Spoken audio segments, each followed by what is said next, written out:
L'agronomie ou les sciences agronomiques, suite et fin. Alors, nous avons balancé la première partie sur l'agronomie. Vous pouvez les suivre, nous l'avons balancé il y a quelques jours de cela. Suivez cette première partie avant de suivre celle-ci. Bonjour les amis, ici Tanaforce. Aujourd'hui, je vais continuer à vous expliquer quelles sont les sciences agronomiques ou qu'est-ce qu'est l'agronomie. Pour nos enfants qui veulent embrasser ces domaines-là, ou même les adultes qui trouvent qu'ils peuvent se lancer et faire l'agronomie, nous vous demandons de suivre nos émissions pour une bonne compréhension avant de s'y mettre. Bien. Alors, je vais récapituler un peu ce que j'avais dit auparavant parce que c'était une courte vidéo et nous avons eu quelques soucis techniques. Et laissez-moi vous récapituler un peu quels sont les sujets qui font partie de l'agronomie. Alors, j'avais dit, l'agronomie couvre les systèmes de productions agricoles, donc produire à manger, et ça inclut l'aménagement des sols, fertilité, pour la fertilité des sols, le labour, l'engraissement ou l'utilisation des engrais minéraux ou organiques, et puis l'agro-environnement, donc cultiver en respectant les normes de l'environnement. Voilà, il y avait ça. Il y avait la production végétale. J'avais expliqué ici la différence entre la production végétale et la production agricole. J'avais dit ceci, la production agricole fait partie de la production végétale. Parce que dans la production végétale, on trouve la partie alimentaire, donc produire à manger, et produire des plantes non alimentaires comme des plantes ornementales comme des fleurs et comme l'horticulture, comme on disait que oui, excusez-moi, donc la production des fleurs et la production des plantes pour le reboisement, par exemple les eucalyptus et beaucoup d'autres espèces. Et puis il y avait aussi la production animale, ça c'est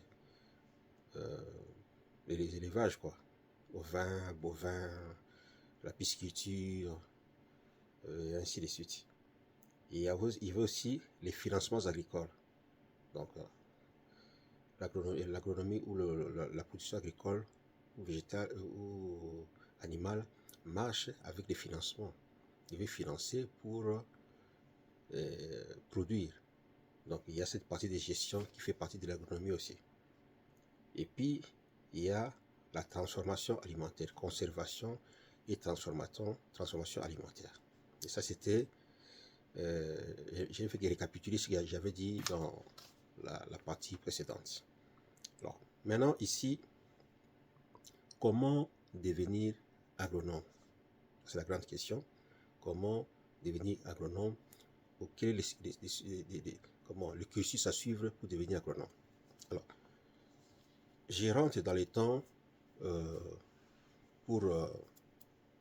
je prends l'époque coloniale, à l'époque de nos parents. Là, il y avait la formation qu'on appelait la formation des moniteurs agricoles. C'est-à-dire, vous commencez votre école primaire, vous terminez la 6e année. Maintenant, vous allez, je crois que vous appelez ça l'école normale. Vous faites 4 ans, si je me trompe, pour sortir agronome A3. A comme lettre A et puis chiffre 3. On les appelait des moniteurs agricoles. C'est eux qui étaient dans nos villages pour encadrer nos paysans ou nos fermiers ou des producteurs agricoles dans les domaines des productions végétales et animales. Ça, c'est les premiers paliers de l'agronome. Bien formés, ils ont fait de bons travaux pendant la colonisation. Ensuite, il y a les humanités agricoles. Donc, après votre 8e année, vous faites la 9e, 10e, 11e et 12e année aux humanités agricoles et vétérinaires pour sortir agronome A2, chiffre 2. Bien formés, ils ont fait du bon boulot aussi. Alors, si vous voulez aller au niveau supérieur, vous allez dans les instituts supérieurs. Ici, dans le système anglophone, on appelle ça les collèges. Alors, les instituts supérieurs agronomiques forment des ingénieurs techniciens agronomes A1. Donc, ça c'est au niveau supérieur. Et si vous voulez aller plus loin, vous allez à la faculté d'agronomie ou faculté agronomique pour devenir ingénieur agronome full ou A comme A et puis chiffre 0. Alors, tous les agronomes ont une même base de formation et à des degrés différents, bien sûr. Alors, à la faculté d'agronomie, il y a ce qu'on appelle les troncs communs, parce que c'était un cursus de 5 ans. Donc, vous faites d'abord les 3 premières années, troncs communs, même formation, même base de l'agronomie, chimie, physique, mathématiques et tout le domaine de l'agronomie, 3 ans. Après, vous changez maintenant, vous faites l'agronomie générale et vous allez dans les départements ou orientation. Alors, orientation numéro 1, c'est le département d'économie agricole. Je répète, économie agricole. Alors, c'est pour 2 ans. Là, on forme des agroéconomistes. Quelle est la différence entre l'ingénieur agroéconomiste et l'économiste de la faculté de l'économie? Alors, on se rend compte que l'économiste de la faculté d'économie aura du mal à bien gérer des projets agricoles parce qu'il n'est pas agronome. Or, l'agroéconomiste ou l'ingénieur agroéconomiste est d'abord agronome et pourra faire une bonne gestion des projets à caractère agricole parce qu'il est d'abord agronome. Voyez-vous? Donc, ce sont des gens qui font la planification agricole, qui font qui font les projets de faisabilité d'un projet et comment financer et voilà quoi. En bref, c'est ce qu'ils font. C'est le département de économie agricole. Deuxième département de phytotechnie. Département de phytotechnie. On les appelle des ingénieurs phytotechniciens. Alors, ils sont pointus dans la production végétale ou production agricole. C'est eux qui ont des connaissances approfondies pour savoir comment utiliser les plantes pour avoir un maximum de rendement à l'hectare. Ils sont formés sur ça, ils savent quel labour faire, quel entretien faire à la plante, les écartements, des espèces ou des variétés, les types de traitements à faire pour les maladies qui attaquent les plantes cultivées, comment lutter contre les insectes, ainsi de suite. Ce sont des ingénieurs phytotechniciens ou ingénieurs agronomes phytotechniciens. Alors, troisième département, c'est le département de pédologie. Département de pédologie. Ils sont des ingénieurs pédologues. Alors, eux, ils sont très pointus dans les sols, comme substrat de nos plantes ou de nos animaux. Donc, ils jouent sur la biologie du sol, la chimie du sol et la physique du sol. C'est eux qui sont vraiment très pointus pour la fertilité du sol et ainsi de suite.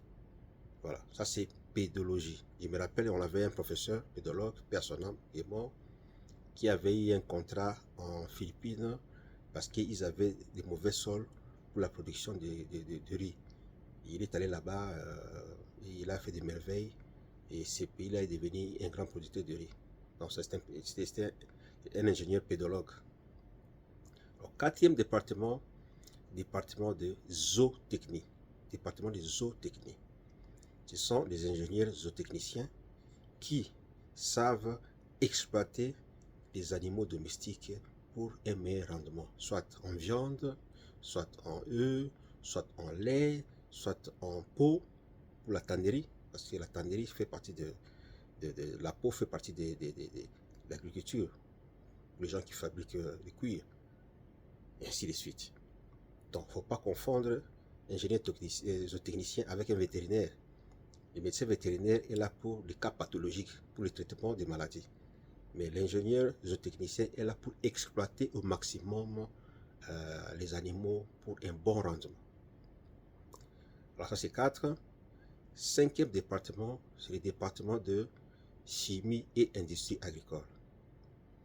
Et ce sont les ingénieurs chimistes et agro-industriels, comme votre serviteur. J'ai fait d'abord l'Institut supérieur pour devenir ingénieur technicien, agronome. J'ai travaillé quelques années. Je suis allé à la faculté pour finir ingénieur chimiste et agro-industriel. Alors, leur rôle, c'est de travailler dans les industries pour conserver et transformer les produits agricoles en produits finis. Produits agricoles, je parle aussi des plantes et animaux. Plantes, on peut transformer, on peut conserver plutôt la mangue, transformer la mangue en jus de mangue et les conserver. Transformer, on peut prendre les cotons et les transformer en habits dans les textiles. Voilà. Donc voilà, en bref, l'agronomie. Et je vais ajouter les départements des eaux et forêts. Le département des eaux et forêts, c'est un département de l'agronomie qui s'occupe de nos forêts, comment exploiter nos forêts, comment reboiser nos forêts, quelles sont les espèces qui se trouvent dans la forêt, comment gérer les eaux, nos eaux, rivières et fleuves, ainsi de suite. Ce sont des ingénieurs des eaux et forêts, ou des ingénieurs forestiers. Et enfin, il y a les départements de génie rural. Le génie rural, ce sont des ingénieurs agronomes en génie rural qui s'occupent de tout ce qui est construction de construction agricole, comme les poulaillers, des porcheries et puis des tuyauteries à mettre dans dans les champs pour pour les arrosages automatiques ou semi-automatiques, et voilà, pour comment gérer les routes des sites agricoles, ainsi de suite.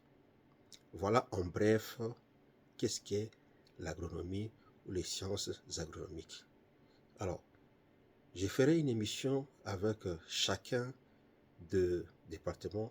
Je prendrai un ingénieur agroéconomiste, un ingénieur physiotechnicien, zootechnicien, pédologue, des eaux et forêts, chimiste et agro-industriel, pour que chacun puisse expliquer en profondeur ce qu'il sait pour vous orienter à vous prendre votre décision, quoi. Voilà les amis, c'était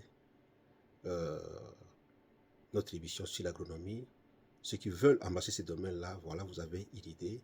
Faites vos recherches aussi, lisez des bouquins, allez à gauche, à droite pour demander, tout ça. Voilà un peu notre contribution pour ceux qui veulent faire l'agronomie ou les sciences agronomiques.